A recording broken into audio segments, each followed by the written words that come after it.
I'm John Grotzinger, the project scientist for Mars Science Laboratory, the Curiosity rover, and we're going to take Curiosity to our chosen landing site in Gale Crater, which sits at the border between the southern highlands of Mars and the northern lowlands. A really exciting spot because it's very low, and that's the kind of place where water might have pooled and possibly formed lakes. So here we see a different view of Gale Crater that has a different perspective.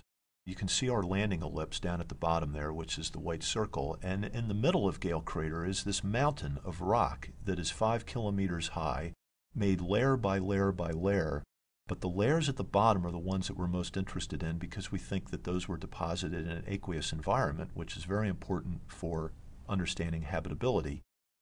What you can see here now is that we're about to land very close to the center of the landing ellipse, and we have a couple of different routes that we can take. The scientists on the team prefer the one on the right, and so what we would do is drive along it. And now you can see at the base of this mountain where these lower layers are. And the layers are important because they allow us to sort of read a geological book. You start at the bottom of the mountain, and those are the oldest layers.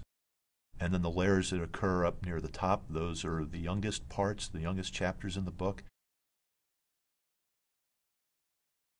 We will drive along up to this outcrop that we call the fence. And when we get there, we're going to study it. It's a really attractive spot for us because it contains the kind of minerals that formed in water. And then when we're done with that, we're going to go beyond and we're going to enter a canyon. And this kind of terrain around here reminds us a lot of Sedona, Arizona.